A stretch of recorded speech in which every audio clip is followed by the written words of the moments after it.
All right, so welcome to year 2 of building the Florida State Seminoles. We do, of course, start with our roster. So let's take a look position by position. Quarterback is a bit of a problem. We had some targets last year.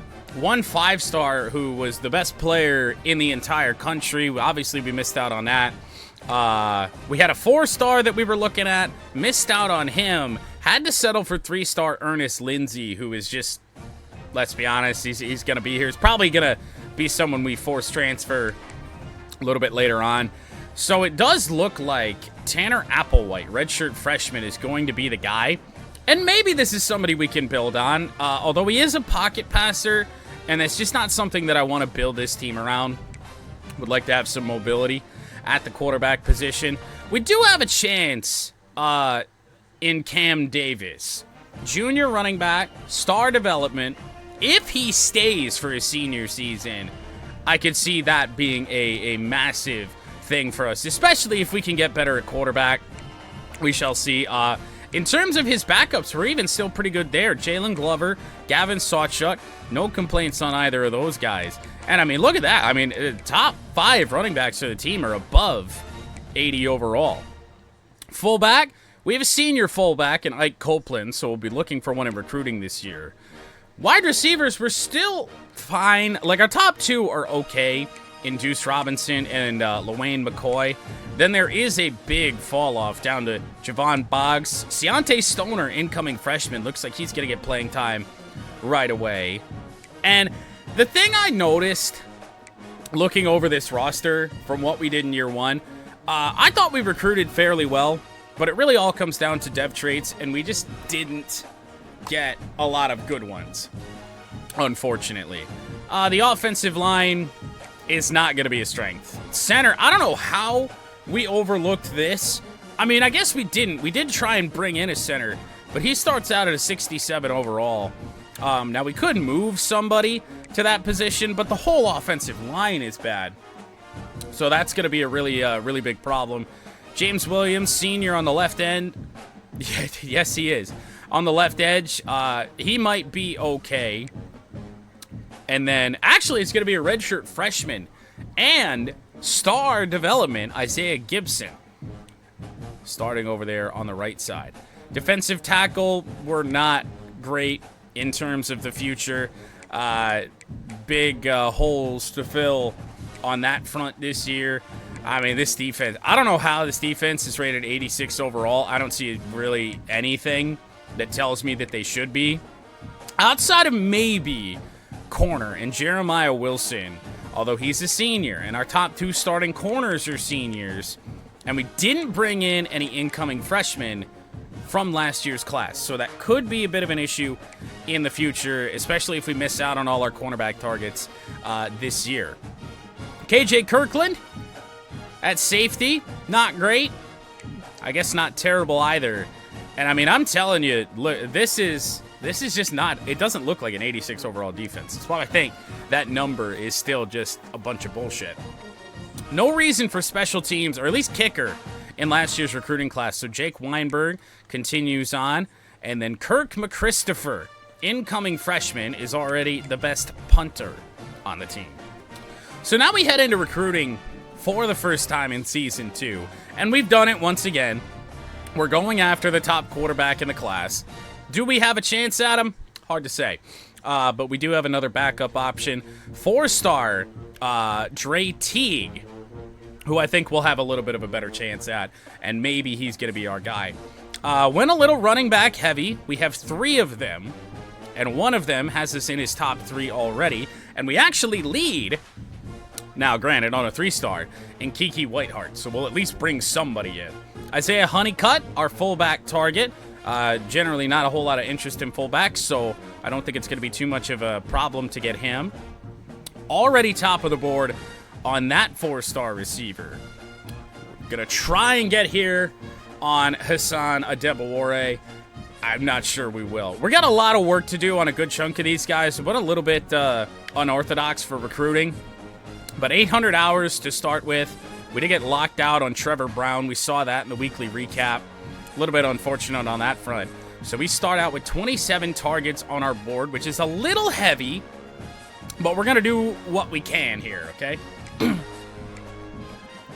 Sad part is, doesn't really look like we've gained any hours really to use on anybody yet. So we're going to really have to be selective about the ones that we want. And really, honestly, Dean Heaton, I think I could just drop him from the board right now. I don't need a receiving back. So if those are the kinds of decisions that have to be made, I think that's a good thing to do. We'll get some small action in early on the 3 stars. Only like 15 hours apiece. But really save the bulk of the hours for the players we either really want or are already, you know, up high on the board for. So I think that's going to be a good way to do things. Offensive line is a position that I should definitely be hitting hard. Now, granted, we will still have to be a little selective because we do have to worry about the defense, too. We spent 50 on a couple offensive tackles, but really and truly, I think we went to the wrong ones. So let's rethink this a little bit.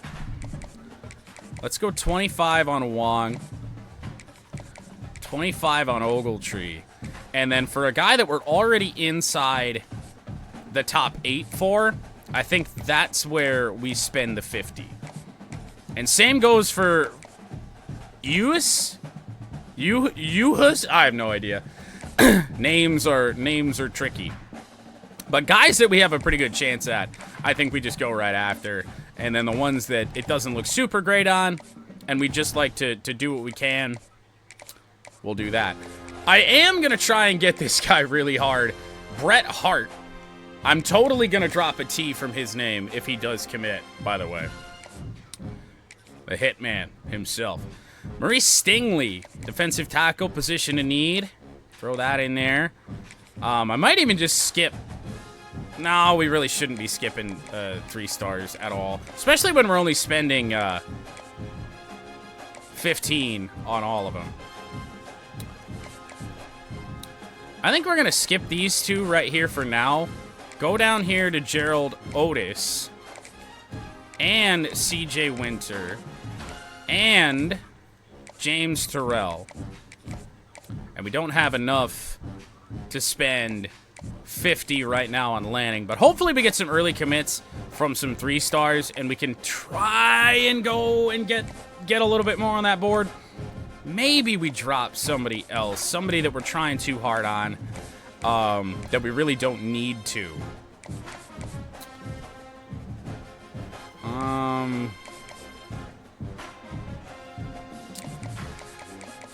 Really and truly, it should be Kona Westerman that we just don't even go after, but I'm giving it a go. It was working well going after the top quarterback last year until a visit with the school that he eventually went to, which I think was our in-state rival, Florida. Maybe Miami.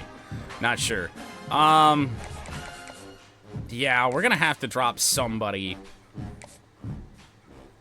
We're going to make that Caesar Chiquillo. And then go down here to some of the other corners and drop the 50 on him.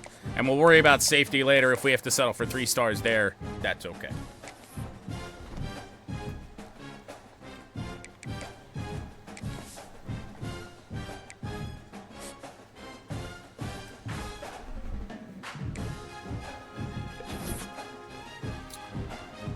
Already lost out on a right tackle target. That's a surprise.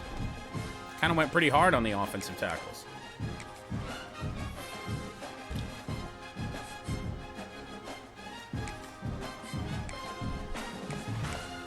We can already sway Bilbo because he's already named his top 5. Interesting. We did crack the top 8 on Westerman, but man, do we have a lot of work to do and not enough hours to try and do it. So Ogletree, we're out of his top 8, so he's not going to open that back up.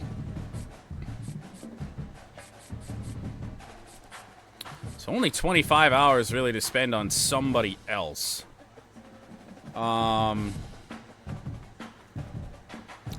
In-state Miami, that's going to be tough competition.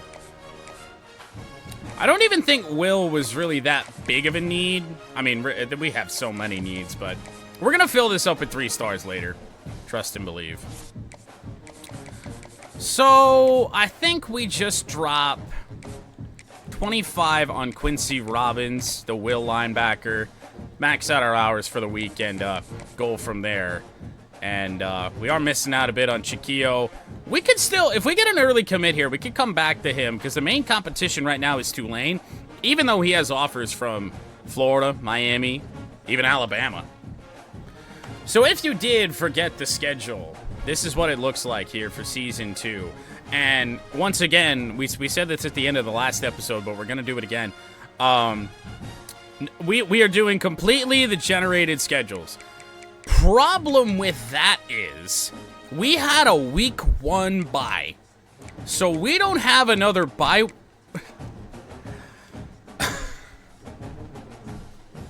What the computer has done to me should be illegal. We have a week 1 bye and a week 14 bye, which essentially means we don't have one. Why is that even a possibility? We gotta face the number 8 Notre Dame team who's already 2-0. We're gonna be playing our first game. They played week 0. Honestly, I have never... Now, granted, we didn't do a whole lot of the computer-generated schedules last year. I've never seen that. I'm not really sure if it matters in the sim, but I guess we're gonna find out. For the second time in building the Seminoles in this year 2, we have beaten a top 10 team in week 1. Number 8 Notre Dame falls to 2-1.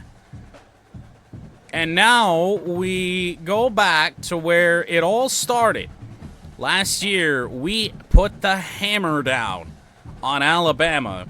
Problem is this time, we do have to head to Tuscaloosa.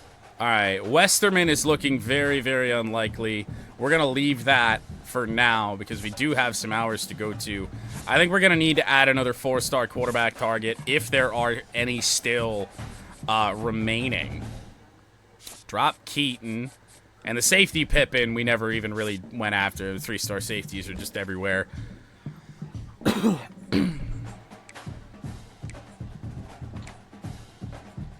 Recommended quarterback targets. Dual threat Emmett Rashad. Why didn't I put him on the board in the first place? 4-star quarterback. Just outside the top 200 in this class, but a really good pipeline on him. That is a good place to go.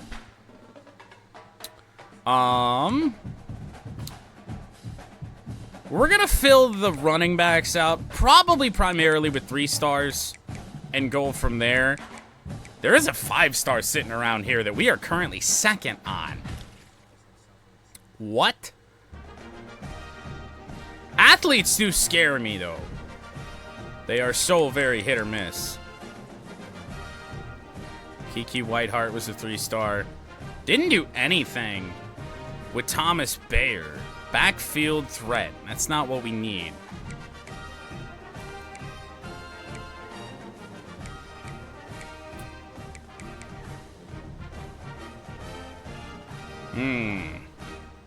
I mean, East-West Playmaker's not so bad.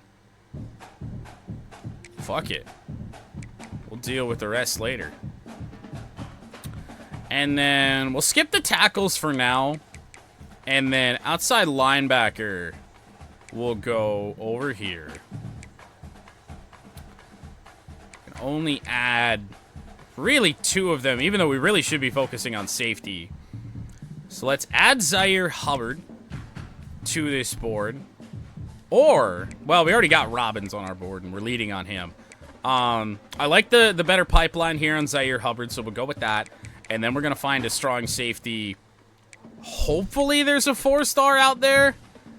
And no. I remember that being a thing last year. There's just not many 4-star safeties. So 3-star it is.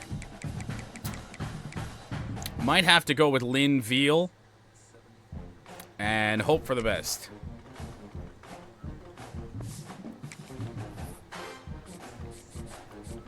So the reason I did that was to be able to send them all scholarships and send the house on them. But we're not going to be able to do that without taking some points off some others. So right now, I think we just scrap somebody, but who? Some 3-star somewhere. And then we'll spend like 45 on somebody. Although if this is the fullback, we could probably get away with not giving him points until somebody else decommits or something like that. And it should work out in the end. Yeah, I think that's a good strategy. We'll go with this. I am so terribly bad at math. What the fuck did I think I was gonna do? That's not even being bad at math. That's just being... like, what the fuck?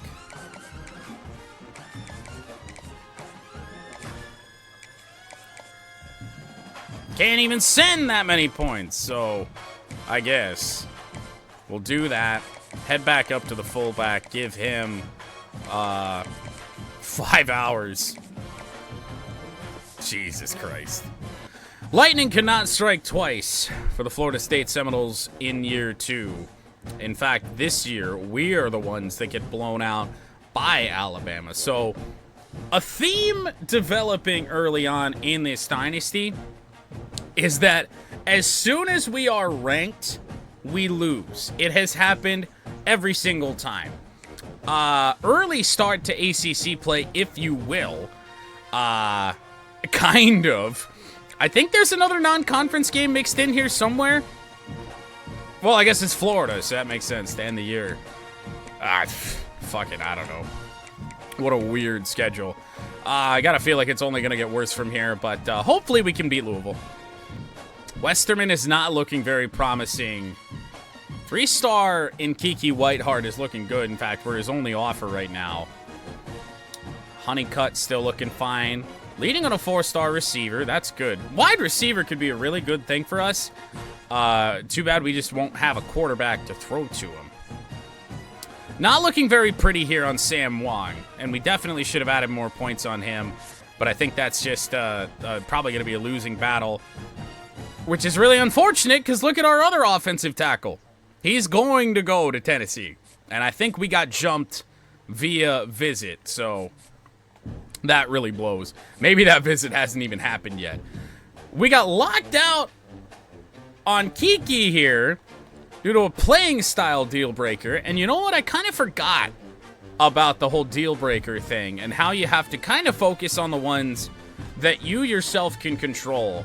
Because the playing style thing, I'm still not really sure what controls that. Looking good so far here on Bakhtiari. Looking good here on Hall. Even though we haven't really done all that much to him. So let's double that here early on. We're still, I guess, in this on Shaquilo. Send him the points. And then Gerald Otis did go to Miami. He was going to have a visit in week 8 anyway. Nothing good was going to happen there. What about the guys at the bottom of the board? Bulaga is the one that we really, really need to get. And I think, I mean, we need a potential quarterback. Actually, no, we got locked out on Rashad due to playing style. Oh, no. All right, well, regroup, I guess. All right, it's not the most impressive wins like what we had last year, early in the year. This one an 8-point win to drop Louisville to 1-2, but we are 1-0 in the ACC. And in terms of the grand scheme of things, that's really all that's going to matter. However, we have the #1 team in the country, the Clemson Tigers, coming to Tallahassee to probably ruin our dreams. I mean, do we just Hail Mary Westerman here? I feel like it's just the only chance. The problem is we can't schedule a visit for that game. So when is his visit with Texas is in week 9. He's probably going to commit by then.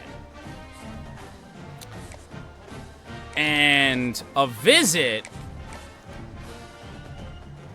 against Virginia or UNLV just really doesn't do all that much.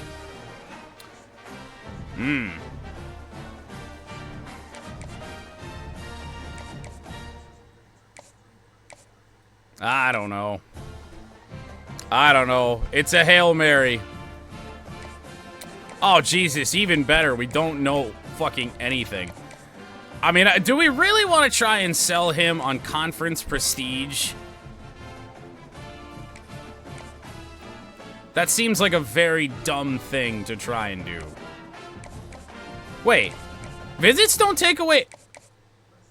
Visits don't take away hours? What do you... Like, from the total... I get that they probably take away a total for like a week or something. That's interesting. All right, we're in a world of hurt for offensive linemen. It's going to be 3-star city at the end of the year. Or transfer portal stuff.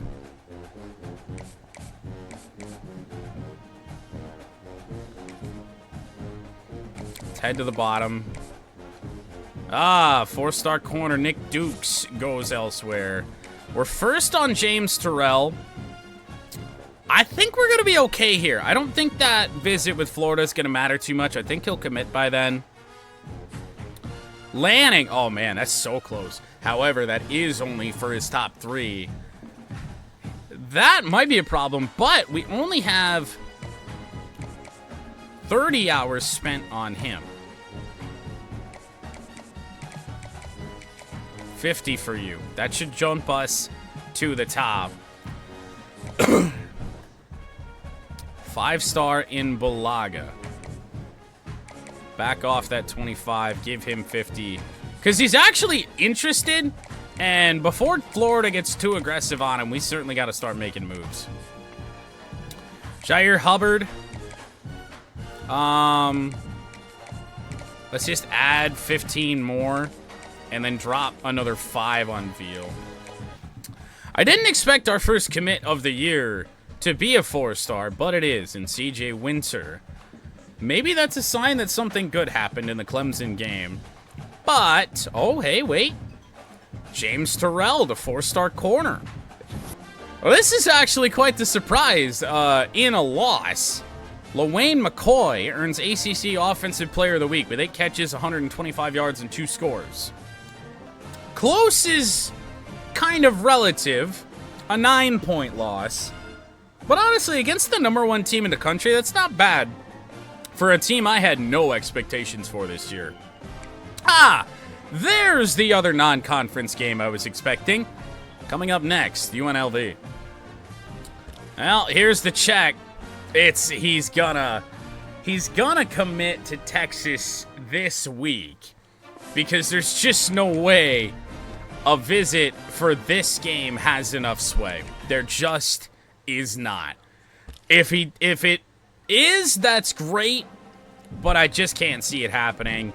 Whiteheart needs to name his top 3 yesterday. Same with Honeycutt. Might be. We're getting pretty close here to another 4-star receiver recruit. Hassan is still here. He hasn't even named his top 8 yet. And I didn't even realize we didn't even have points on him. That is yet another player, by the way. Locked out due to a playing style deal breaker. I definitely have to be more, pay attention more closely to that in the future. Might get this edge player in Bakhtiari this week. And if we do, that's great. If we don't, he's probably going to go to Alabama with that week 7 visit. Still looking good on Hall. Chiquillo, we're trying to make up some ground that we lost when we weren't focusing on him getting past Tulane. Bret Hart, who is a bust, by the way. We do have to throw that out there. Hopefully going to commit soon, even with that low pipeline. Stingley, still looking okay. But we can afford now to spend more points on some of these guys towards the bottom of the board. Not exactly go crazy on them. And this is a 3-star, so we don't have to do anything insane. And really, I mean, we're looking good here on Jair Hubbard. Well, actually, no, we're not. We are way, way, way behind Clemson. So about all that we can hope to do is just go hard, send the house, hope he responds to that. When it comes to Veal, I think we just, we'll get back to 85 hours with that. Send the house on Veal. We're leading on him. I hadn't even named his top 5, top 3, anything yet. And then we still have 35 hours to sprinkle somewhere else, so tell you what we're going to do. We're sending the house on Kiki Whiteheart. And just hoping. So, right now, we're sending the house on just about everybody. Except a couple of players. Oh. Where the fuck did NC State come from? I am sorry to souls. And this is not going to work. It just isn't. There's just no way. Can I even schedule a visit this week? That's week 8. I think we're in week 7. Or are we still in week 6? I don't even know. That's just, it is so low percentage here. Send the house on him instead. We'll leave that there. Didn't even notice we got jumped. Sam Tuwalo.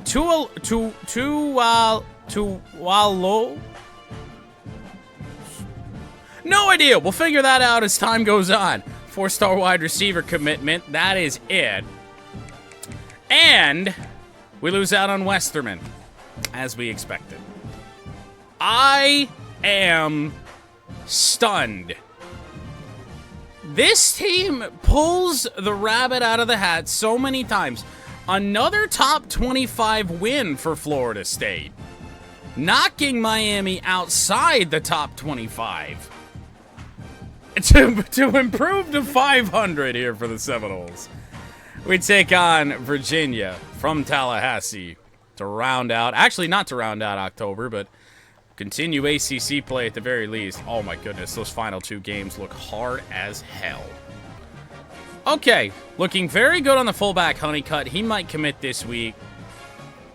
Debawore, we're looking good on that. Kiki Uhus locked us out. Oh my god. Oh, tell me we're not in week 8. If we're in week 8, we're fucked. Maybe we just win a recruiting battle or something. I have no idea. How in the hell are we going to do this? Scheduling a visit with NC State, that's week 10. That doesn't matter. There's nothing else that we can do. Oh, great. Well, there's not really much else we can do with any of these players. Outside of maybe just schedule visits. Maybe this is a good week to try and do that. Even though there's really not a lot that is going to happen. So, Honeycutt. The fullback doesn't really need a visit. I think a visit, oh, well, we can.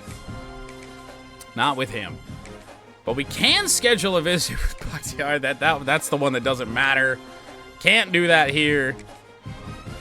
We could here, as we're losing yet another battle to Tulane, which is just a little bit crazy. But we are not likely to get him because the Tulane visit will happen first. So we're going to have to hope for the best on that.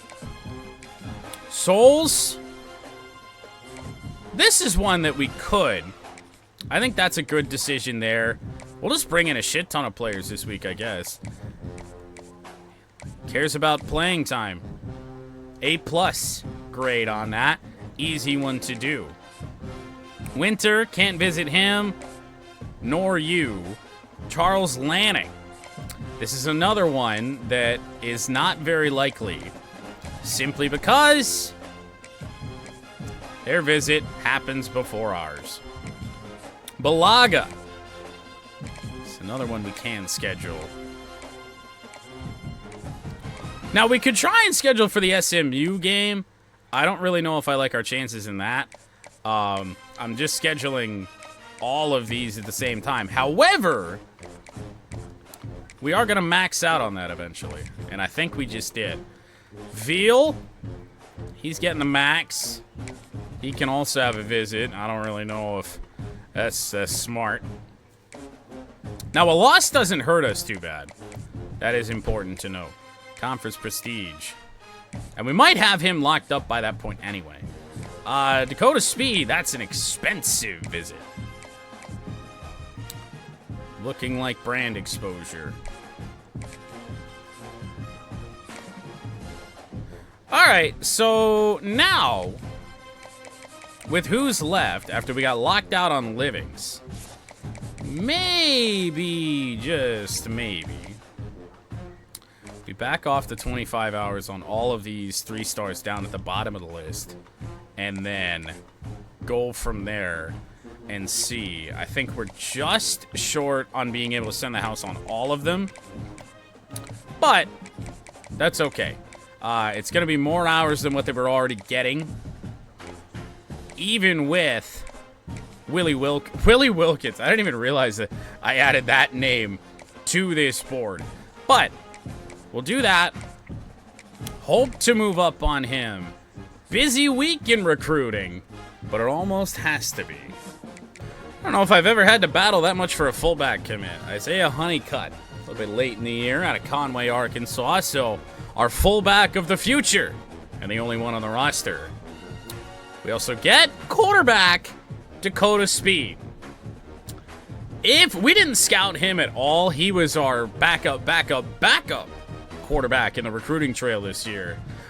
So, I mean, it's a body. If he turns out to be good, good. Not very hopeful, though. We have dropped the Pitt Panthers to 0-4 in the conference. And, couple things. We are 1 win away from bowl eligibility. NC State's at 500, Boston College at 5-3. Good chance to get there even before this gauntlet to end the year.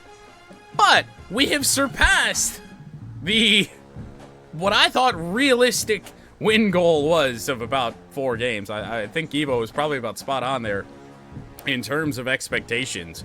It ain't a great year for Florida State by any stretch of the imagination, but if we do look at this, with 4 games remaining, we are 4-1 in the ACC. And if this team somehow pulls out yet another top 10 win there against SMU, I suppose you just never know. We could turn this season into something just with a good conference season, but it's a tough road to get there. There's not many bad teams in the ACC.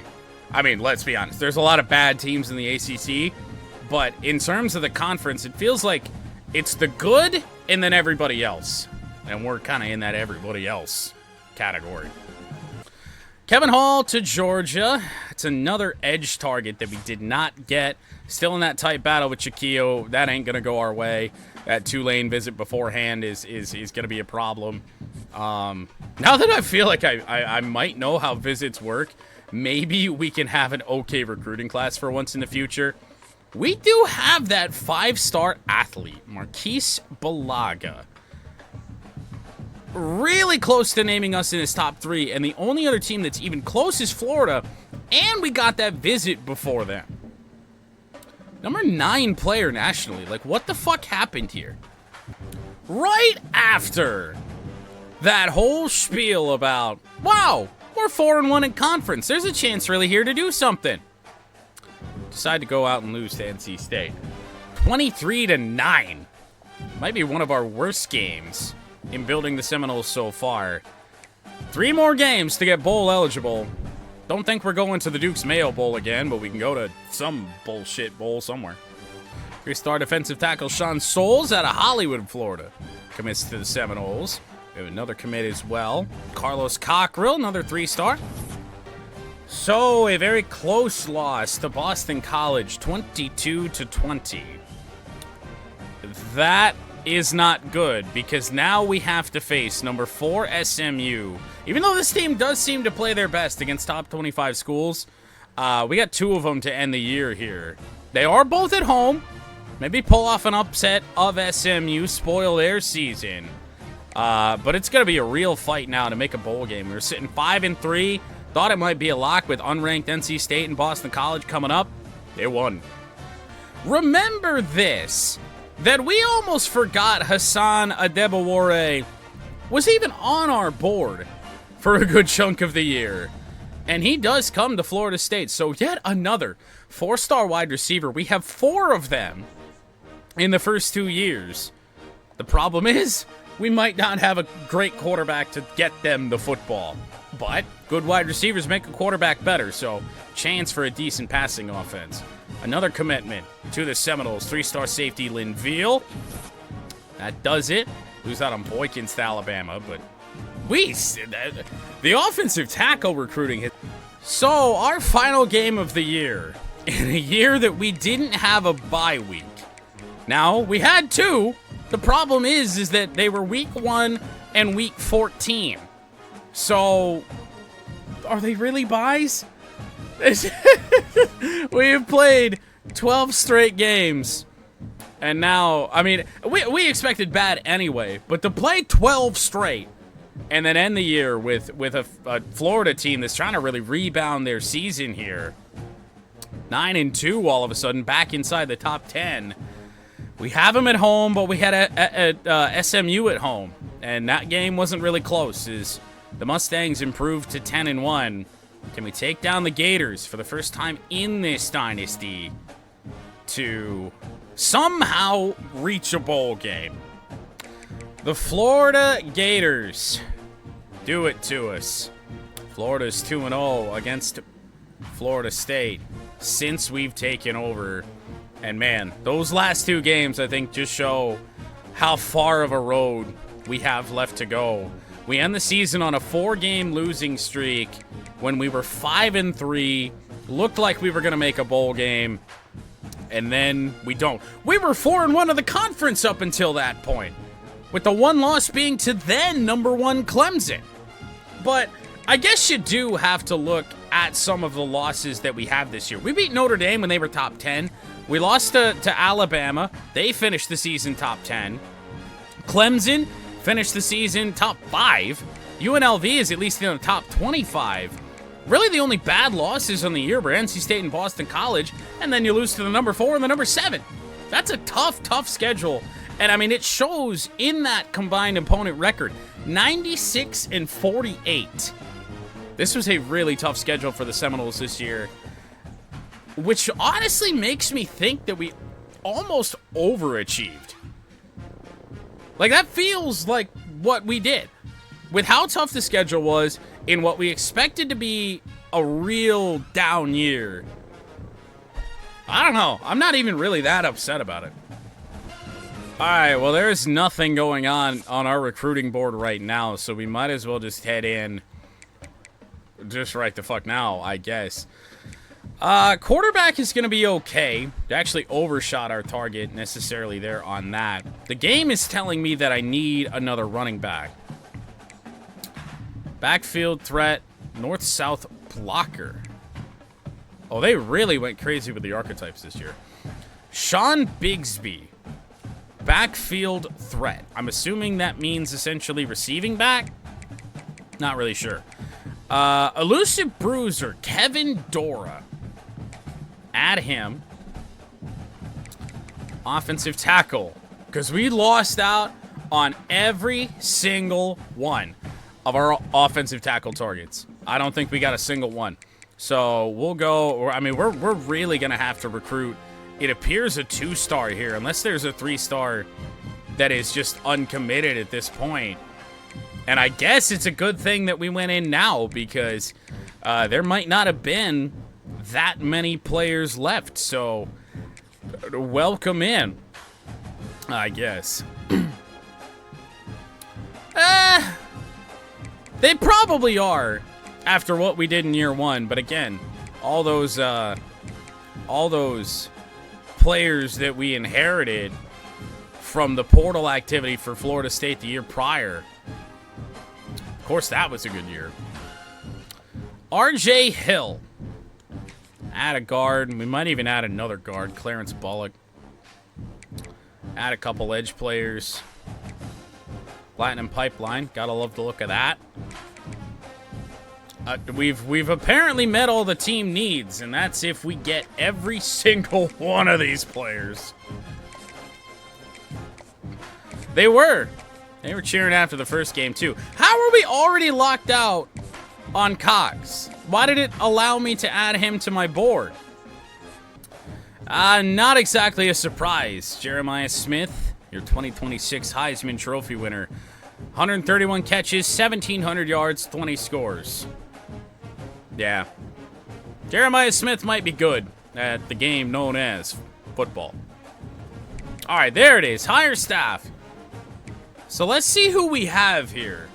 Oh, okay. So this is kind of fun that we will at least get to hire some guys. Now, I don't really know why head coaches at MAC schools would go to a rebuilding team like Florida State and be an offensive coordinator. But Chris Creighton. Other interest at school. I mean, is this really all? This is what we got? This is not, I mean, we could just hire this one. There's some we can hire and some we can offer, which is kind of strange. I think that's Delaware. It's a logo I don't necessarily, oh, am I seeing that? Well, no, so they got team logos, so I really don't know what the deal is. Maybe we show the MAC some love in Chris Creighton. And then for our defensive coordinator. Now, wait a minute. Why did it let me just see head coaches for offensive coordinator? And then here for DC, it's nothing but defensive coordinators. I'm very, very confused.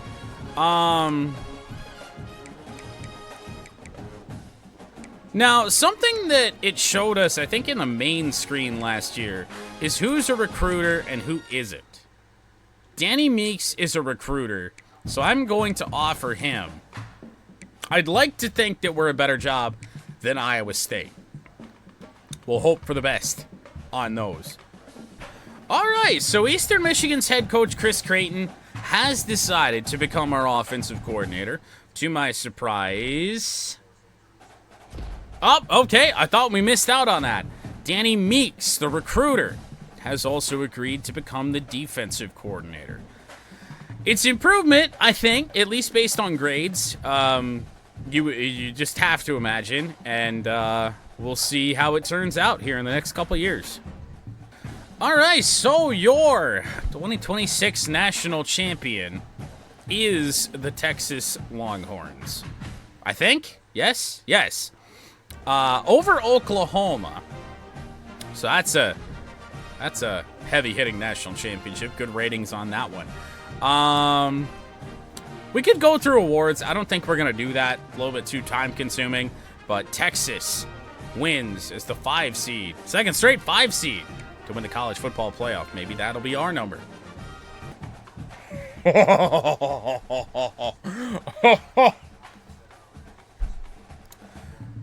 Dude, are we even going to be able to field a team?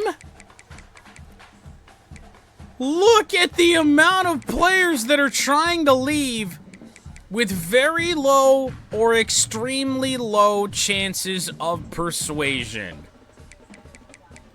This is bigger. This is more players than our entire recruiting class so far.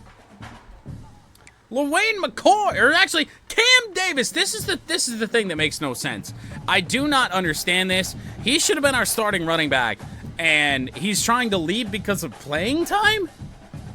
What the fuck does that mean?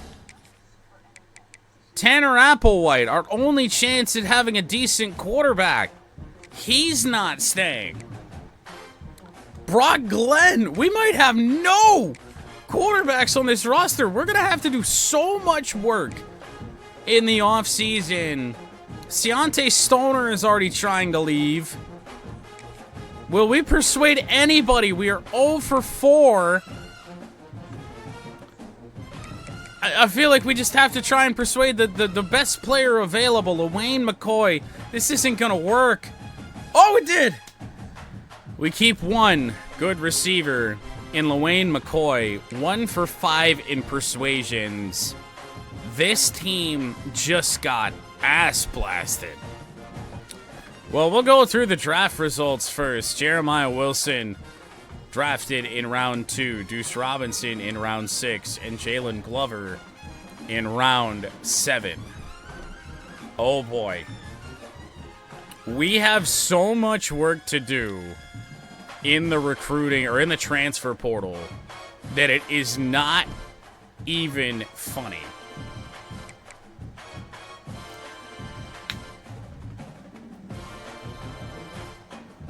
This is the second time that I've found a player at the quarterback position that I just can't... We couldn't have imagined this last year. Dylan Raiola is available in the portal. He will absolutely be added. Cam Davis! Why could I just get Cam Davis back? Why is he considering coming back? What the hell is that? Alright, well, I guess we're just gonna go through... figure this stuff out.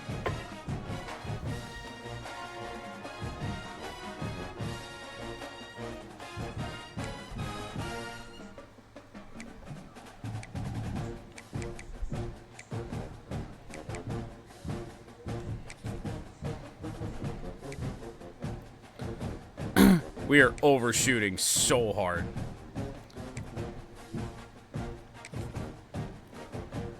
Do need a running back, I guess, in the portal.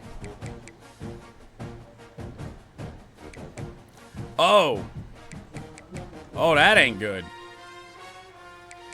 Good luck having an offensive line, I guess. We missed out on every target we had, and all the transfer portal guys are 2-stars. Bring a couple of those on, hopefully. Guards. There are 0 recommended guards. There has to be somebody that will talk to... No, there isn't. There just isn't. Not a single offensive guard in the country wants to even talk to us. We very well could. We very well could. This is looking very, very bad. We can't... Oh, well, we can add a couple of outside linebackers. Go grab those guys. Hopefully. We're good on mics. Corners. Okay. This is encouraging. Leading on Nathan Rowe. Cormani McClain. Look at the 2-star down there. Jaleel Hurley. We do have to be a little bit careful here, but we only have to add on one more safety. There's a 4-star. We'll add him, and then we'll go after not a single 3-star. I guess we'll try and get... Actually, there is a 3-star right there. Jesse Anderson. We'll add him to the board.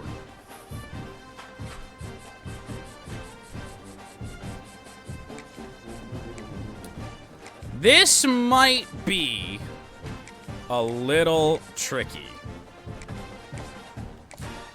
I like our chances now that we kind of know how visits work, though.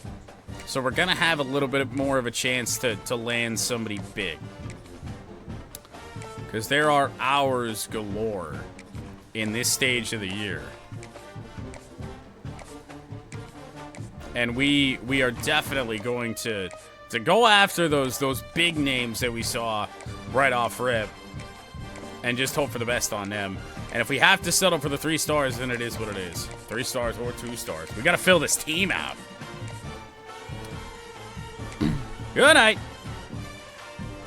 However, we do have to make it into a little bit of a later stage when it comes to guys like Raiola. I don't even really know why we're able to go after Cam Davis again. All the 4 stars are getting sent to house. Every single one of them. And then we'll rework, we'll focus on the 3s and the 2s later.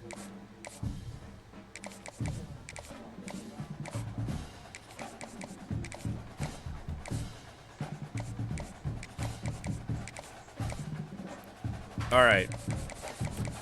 Now we could schedule a visit with a guy like Brenton Williams right now. Maybe send him the house straight away. And then... So wait, so this doesn't do anything. Or does it? I don't know. Alright, maybe we wait. Maybe we wait on that.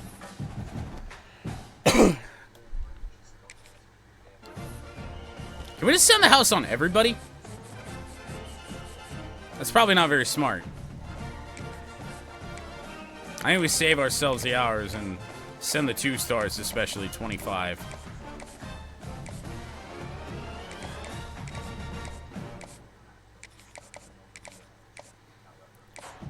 Gonna have some leftover.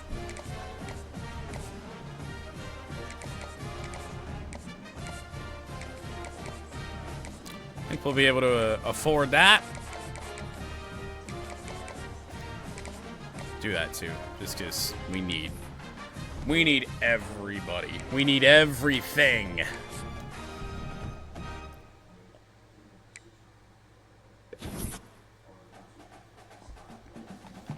Dylan has reached his top 3. We're not gonna get Dylan Raiola. Let's be so real with ourselves here.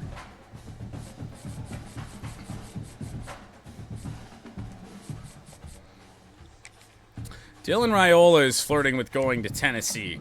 I don't even really know what scheduling a visit in this kind of situation does.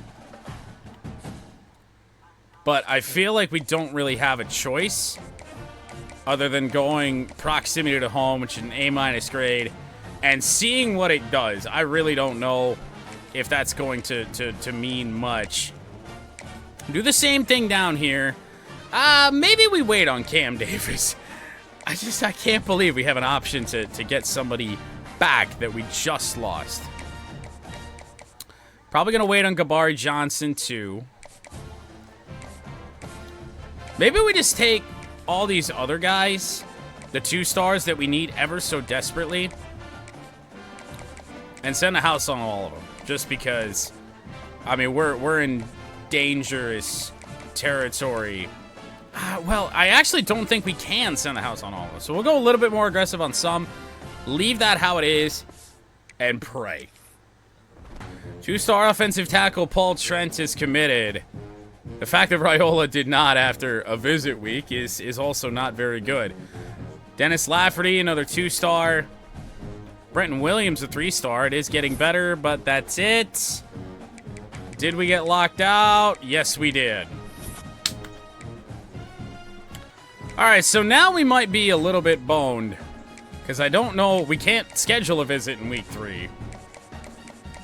So, we're really going to be, we are so fucked. We are so fucked at quarterback, and I hope you know that. Because there is nothing that's gone our way. Really. There just hasn't been anything, so whole bunch of hours here, send them. We just need to fill this roster to the best of our ability, and just hope it sticks. It's our only hope right now. 2 stars, 3 stars, don't matter.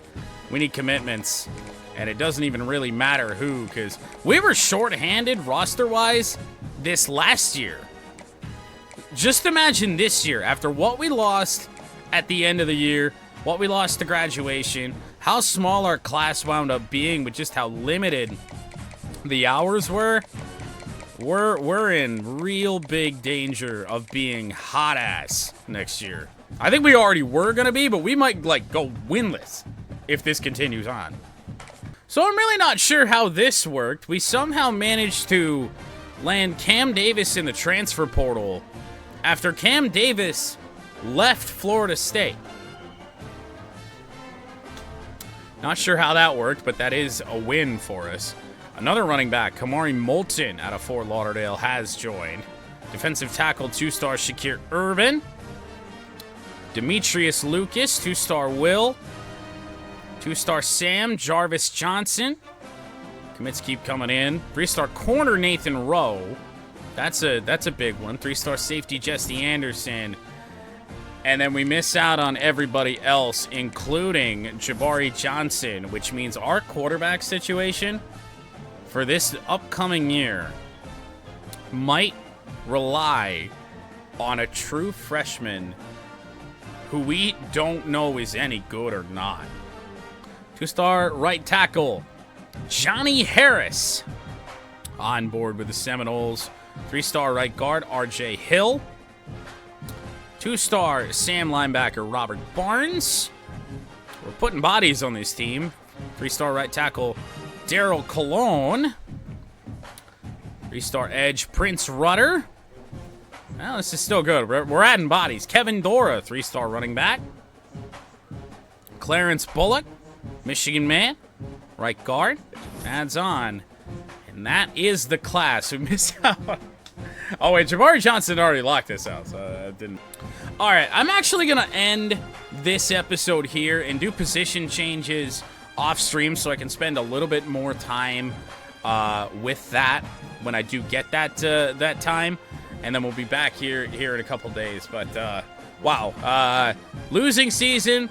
Lost almost everybody that mattered on this team. Year 3 of building the Seminoles could be the worst ever of a dynasty rebuild.